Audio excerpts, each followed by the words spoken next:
Hello everyone, welcome to my YouTube channel. In this video today, I'm going to talk about information stealer or password stealer malwares. Here are some malwares which have the password stealer modules. So you will see the password stealer modules in remote access Trojan or what we call RATs.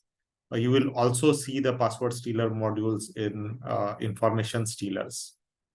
So the top malware families, if you look at Malware Bazaar today, are Redline, Stealer, Mirai, Agent Tesla, Formbook, ISDID.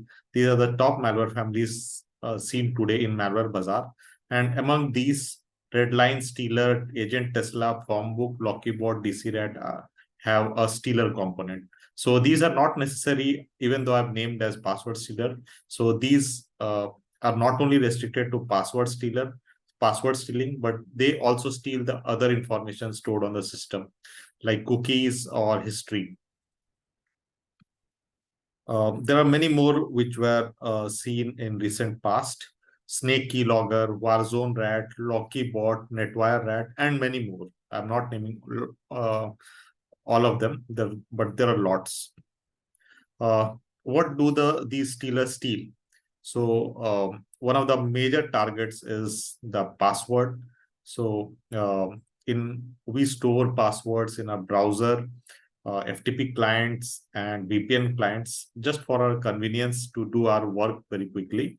Other information, the malwares might target other information which are saved on our softwares, like our crypto wallet softwares. There are information like wallet information, cookies, history. So here are different kinds of software that are installed on our system. If you consider browsers, we see Mozilla, Firefox, Chrome, Internet Explorer, commonly used browsers on Windows system. If you talk about FTP clients, there are FileZilla, I think Bullet FTP, and few others name I don't remember. Then VPN clients include NordVPN, even clients. Outlook is quite common on a Windows system. We see Thunderbird sometimes. And in crypto wallets, you'll see Bitcoin Core. Apart from that, there would be chat clients like Skype. So all these software have they have some information stored in their in several files. So let us see some files. So if you want to identify a password stealer, we can identify them through some strings. So the strings are can be seen in unpacked version of the malware, or it can be seen in memory when you execute the malware. So these are some common strings. You will see basically I've mentioned some strings which correspond to some of the software. Like for Firefox, you are going to see logons.json. For FileZilla, you are going to see sitemanager.xml. For crypto softwares, you might see wallet.dat, litecoin.conf, msigma. So these were seen in some of the malwares. Let me show some string in one of the files that strings in one of the unpacked files.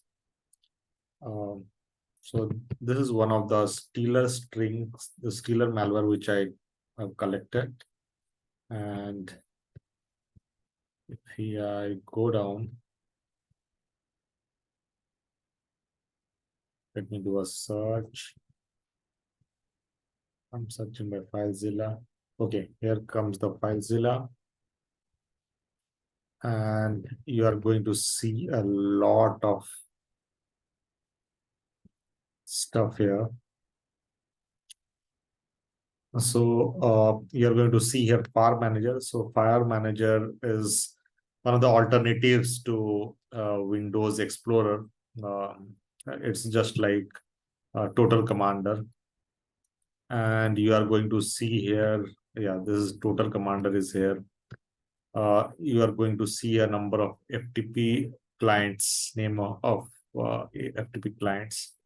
So here are some FTP clients. So these are possibly the files that contain some kind of information in these particular softwares, like Qt FTP might be having sm.dat, uh, flash, sorry, quick.dat, sites.dat. So these might be the files in some of these softwares installed on our system.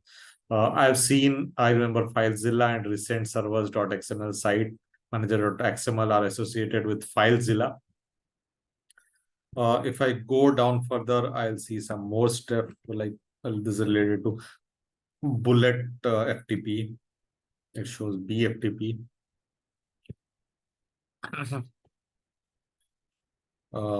And let me go down.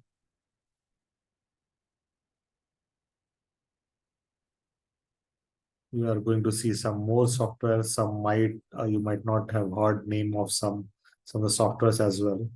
And this section belongs to the browsers. So you will commonly see these are related to the browsers. These NS3, NSS, all these are related to FireFox. So yeah, so this is how it looks. And I'll show one more. So this is another stealer, acid stealer. So I have taken the string dump from the unpacked file or from the memory. And here also you see some similar stuff. Let me search.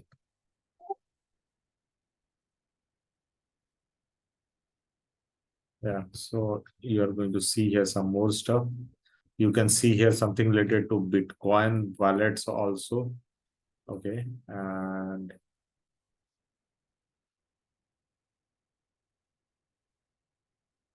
yeah, so it looks like this. Yeah, so let us proceed.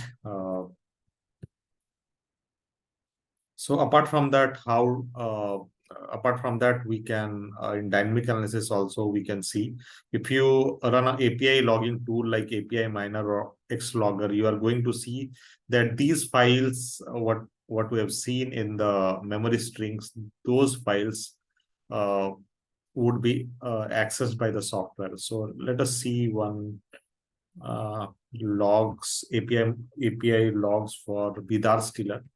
So if this is logs related to Xminer tool. This is generated by Xminer tool. I have run the tool against Vidar Stealer, and you can see here, basically this stealer tries to search for all these files. It searches for wallet.dat, and if you go further down, let me search for FileZilla. I believe that it would be there.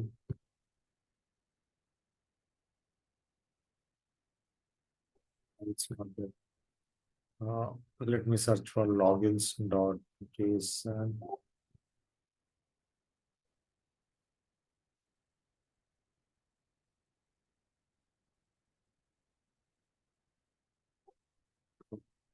Somehow I think I extracted a part of it, and yeah, but you can still see a lot of stuff. A lot of stuff here. You can see it is trying to find file using the first file API. It is trying to find some cookies.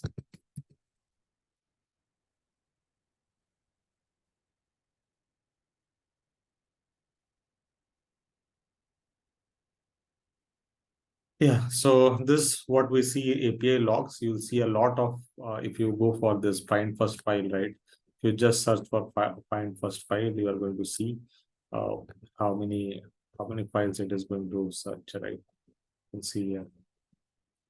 Anyway, so it goes on, but I've not kept the entire logs. Yeah, so let's go to the next thing. Uh, Firefox information stealing. So let us see how, so malwares, a lot of malwares, they target Firefox because Firefox and other browsers, because when we, many of us, we try to save the passwords when we log into some website for our convenience so that we don't have to type in the password when we visit the site next time. So as a result, the passwords are stored in some of the files um, resident in the system, and malwares basically target those files. So uh, basically, let me show you. So in Firefox, let me go switch to my VM. So if I show my VM, so there is something known as profiles.ini. Just let me enlarge it. Yeah, so this is the profiles folder. This is the profiles.ini file. Uh, Basically, INI file is a configuration file. So here it mentions where the profiles are. So these profiles are basically stored in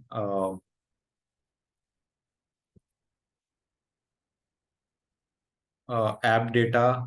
The path is app data, Mozilla, Firefox profiles.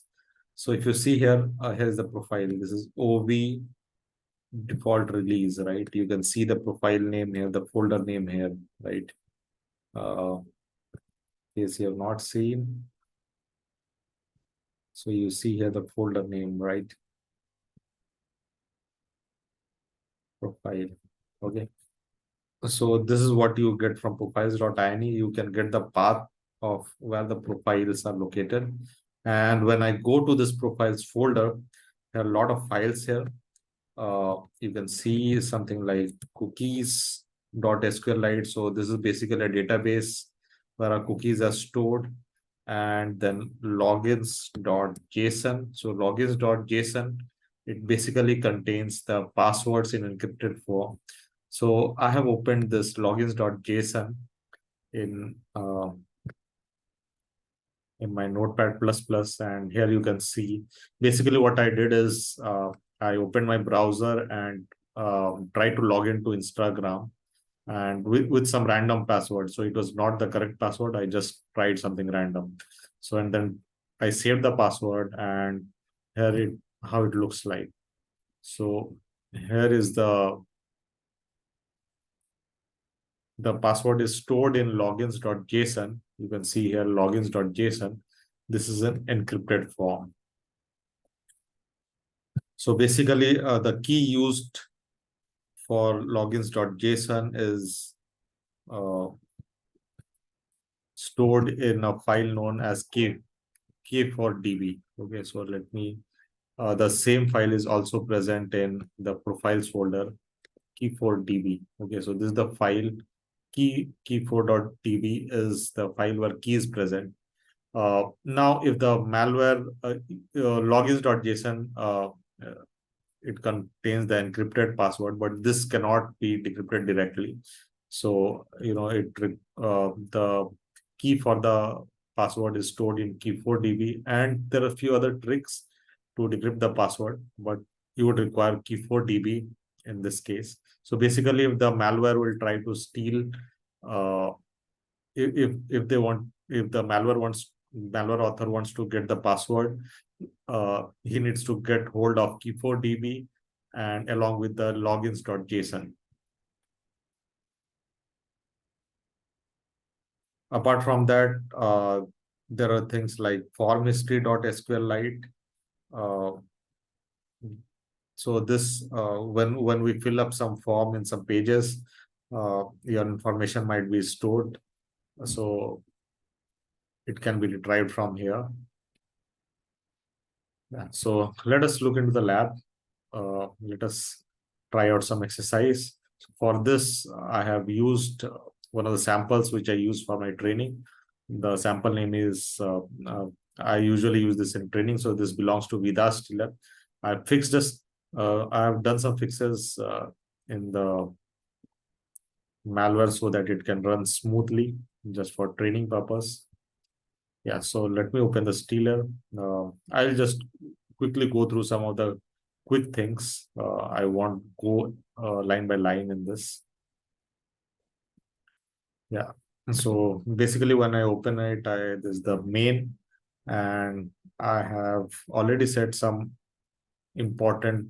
Uh, I have set some breakpoint in some of the important places. So let me run it, and so I reach this place. So here is a create directory, and if you see here, it is creating a temp folder.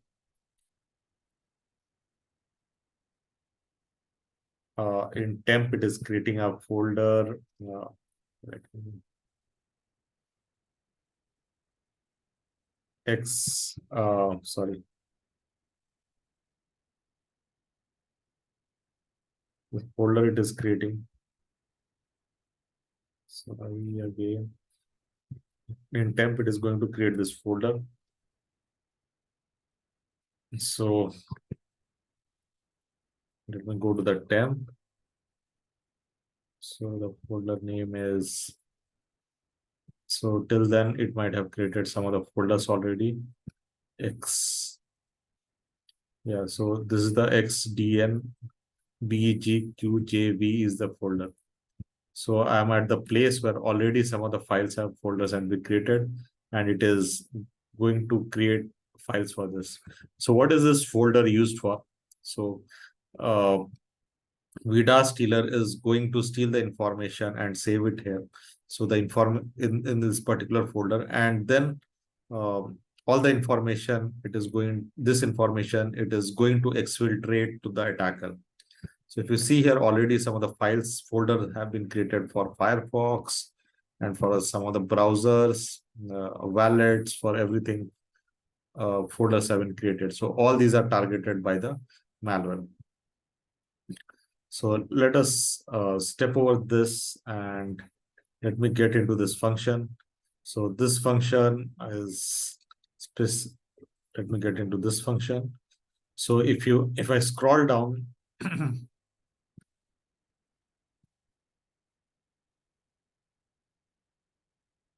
you'll see that some strings related to Mozilla Firefox, it tries to access profiles.ini. So profiles.ini, as I mentioned, it contains the link to the profiles folder.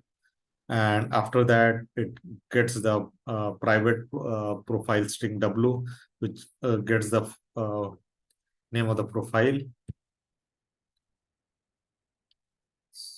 So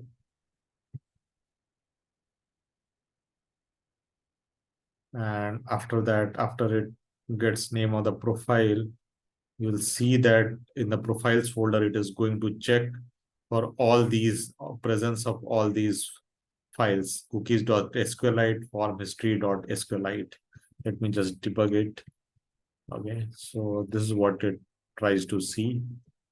It verifies whether these files exist or not. And basically it will later on it is it will try to open these files and then just close it, so to verify if they are if it can open those or not. So you can see here right down in the parameters, you can see here form history.sqlite, right?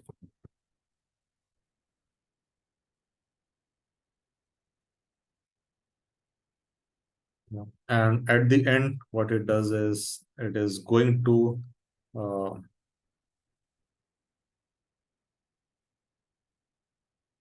it is going to copy all these files into a but in the temporary folder which it has created. So this is the place. Let me go to that place directly.